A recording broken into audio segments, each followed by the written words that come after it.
For every 10 small and medium-sized businesses in the UK, 9 think using social commerce and social media is important for growing turnover. Trouble is, only 4 are actually doing it.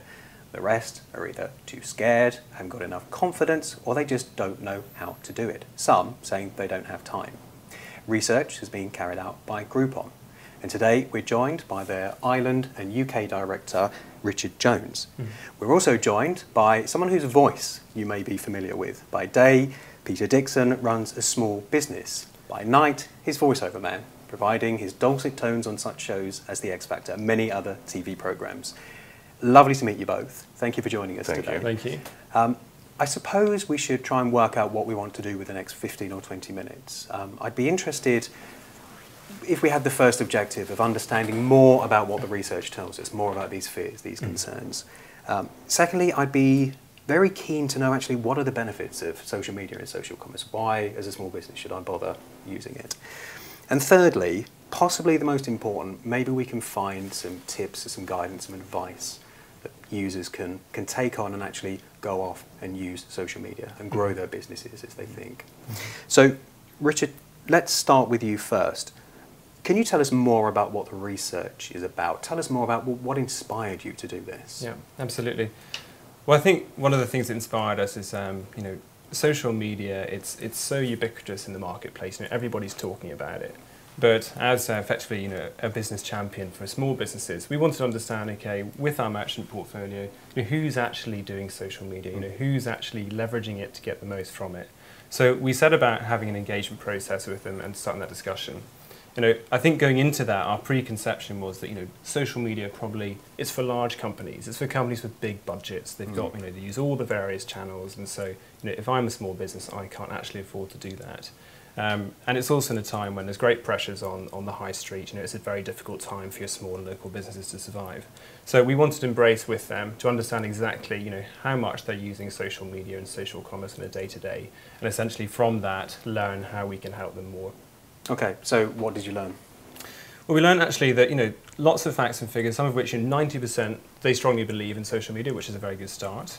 We found, however, that only 60% of them are actually using it once a week, which is probably less than we actually expected. But the crucial thing is that 2/3 want to use it more. So we thought, okay, what are we going to do with this? We thought we want to actually start an engagement process of helping them understand how to make the most of it. We also found out that one of the key areas is that there was a proportion, just under 20% of those merchants who thought, social media, it's all about selling. And one of the crucial things there, it's not about selling, but much rather it's about engagement. It's about starting that dialogue, starting that conversation with the customers to make sure they understand exactly, who you are, what your offering is, and how they can make the most of engaging with your business. So there is a distinct lack of knowledge then that you would say, or yeah, lack I think of... so. I think there's even a bit of fear, quite frankly. It's certainly the technology in the small business space has moved on significantly over the past few years. Obviously, Groupon's been at the forefront of that, and we've benefited and we've been successful as a result. But we did find some other figures. For example, 55% were concerned about the time that it be used in terms of actually engaging with social media and using it. And also 25% of thereabouts actually were concerned about confidence. How do I make this work? So it's a classic kind of case of they're aware of it, but they don't actually quite understand how to make it work on a day-to-day basis. Okay, Peter, it's time to unleash your dulcet tones. I'm interested to put your role in this discussion into some kind of context. So give us a bit more about your business. Tell us what you do. Yeah, I am a voiceover artist, principally. That's my business. I provide voiceover services to a whole wide range of applications, from TV shows to computer games to corporate audio.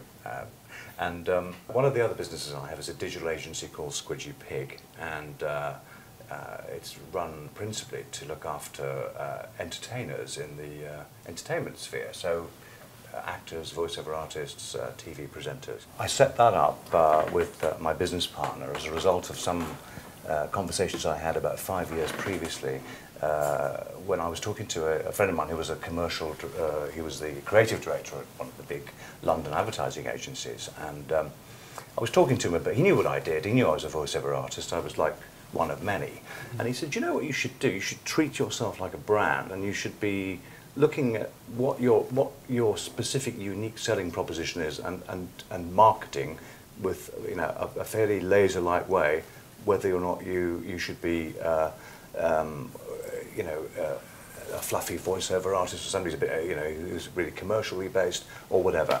So I think it was one of those decisions that suddenly was like a light bulb going on. I realised that okay, here's an opportunity to create a brand, and we did. And that was really how Squidgy Pig came about, because I realised that if you could do it for me, it maybe would be something that other celebrities or people in the entertainment sector would be interested in exploring and benefiting from. And so we created the agency principally to operate in the entertainment space. We create websites, marketing initiatives, and handle social media for celebrities. And it's been really, really successful so far. It's been an interesting experience, actually, because I think, largely you can sort of split people into two sectors. They're either what I call digital natives, anybody sort of under 30, and anybody over 30, and I include myself obviously in that category, a digital immigrant. The digital immigrants find it really difficult to grasp some of these concepts, and it can be quite frightening because it's a very fast-moving, fluid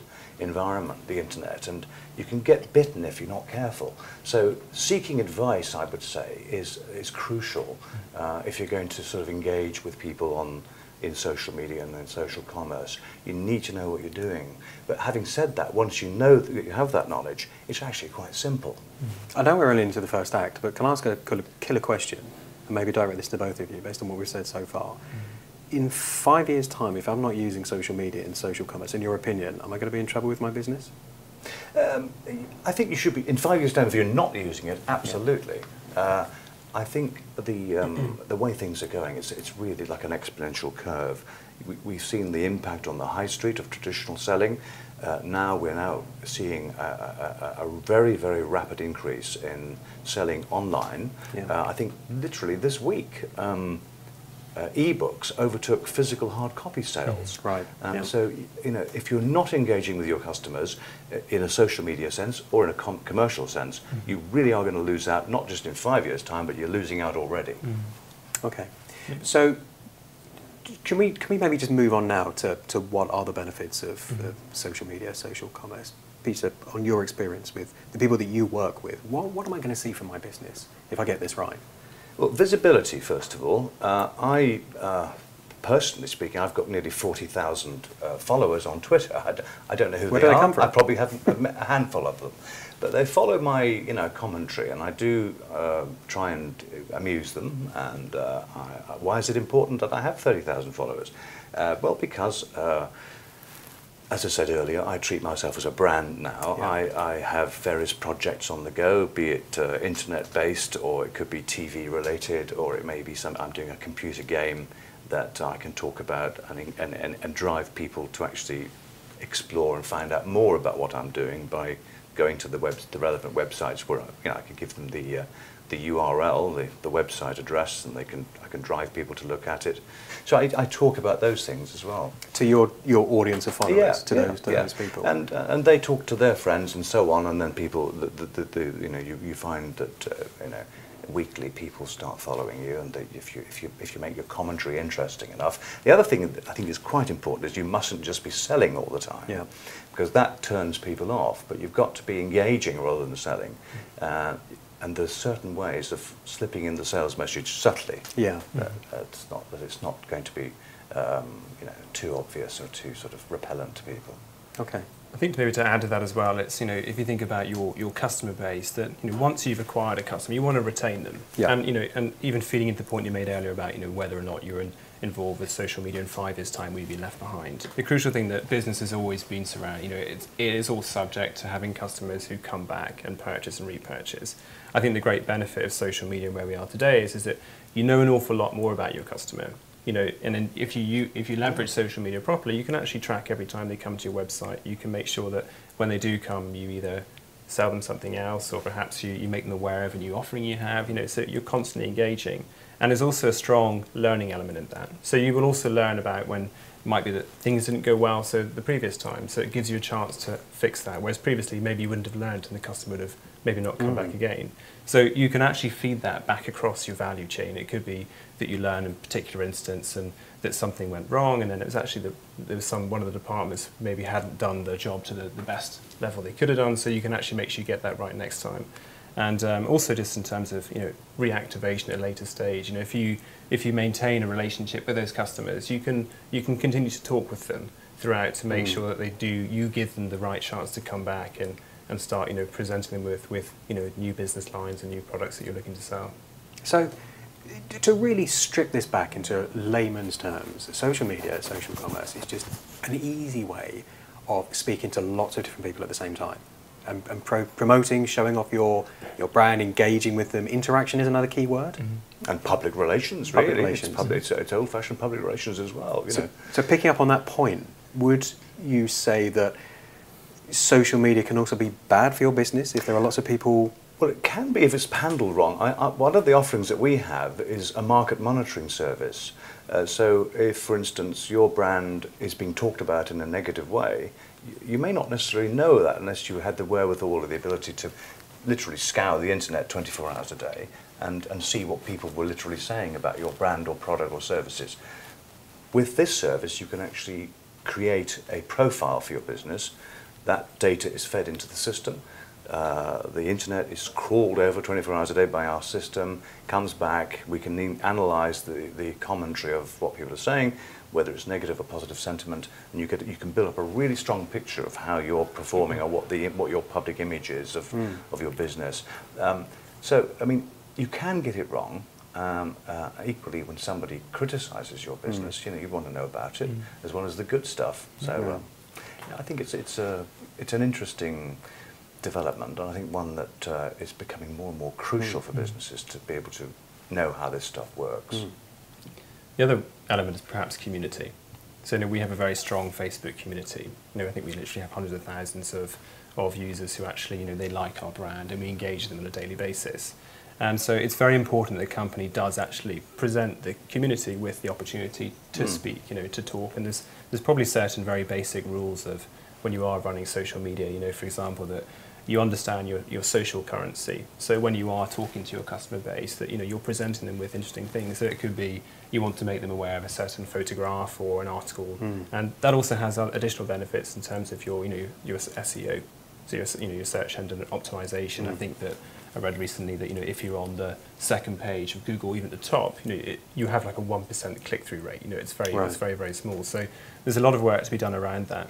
And the other thing is, and talking on the negative side as well, is that we certainly at Groupon, whenever we've had issues with customers on our Facebook page, we're very happy to engage with them directly and make sure that we do have the chance to put any issues they might have had wrong.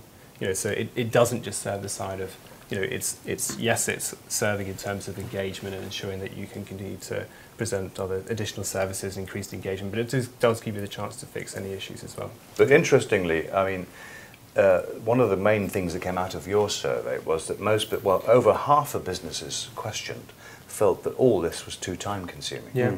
And I think it was something like, or nearly a quarter thought they lacked confidence. Is that a myth, or is that justifiable? Well, it's that's the bare fact. 54% said it was too time consuming. It doesn't have to be. You can engage specialist companies to do this for you, or you can do it yourself. If you're a small business owner, you're not going to have time to monitor Facebook pages, and you've got to get on with the business of doing what you do, making what you make, or providing the service you give. But I think, if you just start doing something, I would just advise somebody, start a Twitter account. Create an image for your brand, start engaging with people. Ask your friends and family if they would join you, follow you. They'll ask their friends and so on. And you'll be amazed how exponentially and quickly that group can grow. I grew something between 30 and 40,000 followers in the space of 6 months. I mean, I don't know how it works, but it just does. Because people talk to each other and they will recommend your Twitter account to follow you, and you then start engaging with them. So I would recommend any business to have a Twitter account, create a profile for your business. You can advertise your website on there as well, and start talking. Don't sell, just start talking. Have a bit of fun, keep it light-hearted, and make sure that your messages are consistent with your brand. You know, you don't want to be talking too seriously if you're a fun brand. If you're a serious brand, Yeah. you don't want to be talking too light-hearted. But make sure the messages are consistent, and I think you'll be amazed as to how much impact that would have on the business. The stupid question that, from me, apologies for this, the difference between social media and social commerce. Maybe you could explain that to us. Yeah, sure. Well, let's deal with social media first. I think we're all, very used to Facebook and Twitter and so forth. But social commerce is maybe it's a new coin into the mix. But ultimately, social media it's a platform. It's a platform for communication. Now, what social commerce does is it brings social media into the e-commerce space. So social commerce is like a subset of e-commerce. And the social media is a conversation that takes place between customers that will actually help facilitate a transaction. Okay. And with the service that you provide, for example, are you finding that people are growing more confident with that offering? Yeah, definitely. I think that the Groupon has been prolific in terms of the way it's been received by the market. I think that's partly because certainly it is a tough economic climate out there. It's always been very hard for smaller local businesses to actually access the market. Marketing costs are high. Yeah. We're talking here about the complexities of actually social media marketing. And so, one of the reasons why we've been so popular is because it's very easy for businesses to access. We work very closely with them to put together an offer. It has no upfront costs, and then very quickly... That's the key, though, isn't it? No upfront cost. That's right. And that's a great model, and it's the model that every business should adopt when they're marketing. And I think pay-per-click, why pay for your advertising upfront? Somebody once said, I know my advertising is effective, I don't know which ad works best. With pay-per-click, you know exactly, or pay-per-call, you know exactly where your business is coming from, and it's free to the user at source. You don't pay any upfront cost. And you only pay for the customers you actually serve with Groupon. So if we sell a number of vouchers, providing these customers turn up, then obviously we have to serve them, and then the transaction be fulfilled. But the other crucial thing is on the consumer side. It's a time of game when consumers are feeling the pinch. It's a tough time. We're feeling the effects of inflation. And so, the Groupon offer is great at that point because people are more, choosy as to how they spend their money. But also, we are an experience site. We are a destination site. So if you're looking for something interesting to do in your city, we're very careful about the kinds of businesses that we want to present to our customers as well. Okay. I'm interested to now move on. I think we've covered quite a lot so far, but I'm interested to move on to now. If we were, let's say, I'm a sole trader, and I do want to do what you're talking about. I want to set up my Twitter account. We're talking about you have to populate it. You have to put content on there. We have services and businesses where I can, in effect, borrow your family of users, your community of users over there. What other tips and guidance can we provide? If I didn't necessarily want to go and hire someone to do this for me, I wanted to explore it. Do we have any other advice that we can offer? The other things I would maybe say is keep it simple. Back to basics. Yes, social media, social commerce, there's lots of lingo there. But at the end of the day, all you're doing is you're engaging with your customers, looking to drive a dialogue and a conversation with them. So, I would actually encourage the business to say, okay, we want to start launching maybe a Facebook page or a Twitter profile. Well, start your own forum with some customers you know very well. Ask them, okay, so who are you following at the moment? Why is that? What is it you look to gain from that? And so, if you were to engage with my business, what is it you want to learn more of? And then I'd also encourage that same business person to actually start to follow some businesses themselves, to understand, okay, what kind of content are they profiling, what are they telling their customers? And then once they've done it, they'll get a certain level of understanding of what's going on, along with what Peter says, and just in terms of just general Googling and watching YouTube videos and so forth. And I think very quickly they can get up to speed with ensuring they have quite a sensible social media strategy. So we've talked earlier on about maybe one thing I can do as a small business is to go and do some research myself. Maybe we can give a starting point. Where could I find out some more information? Well, we've actually prepared a document to help merchants, and it's accessible to everybody. If you go to www.grouponworks.co.uk/social, you'll find our helpful guide, which will help people get started. Fine. And Peter? And from my point of view, if anybody wants to find out more about me, then they can go to my website. It's very easy. It's peterdixon.co.uk. Or if they want some help with social media, they go to my business's website. It's called Squidgy Pig. The website address is squidgypig.tv. Interesting, very good. Okay, I feel that we've learnt a lot in the short time that we spent here. One of the key things for me as I walk away from this is actually one of the myths is it's not time consuming, and it doesn't have to be complicated, and it doesn't have to be scary. So all it remains for me to say is it's been a pleasure meeting both of you, and to say thank you very much for joining me. And I think I will leave the final words though to you, Peter. Oh, right, okay. It's time to say goodbye. How was that? Absolutely perfect.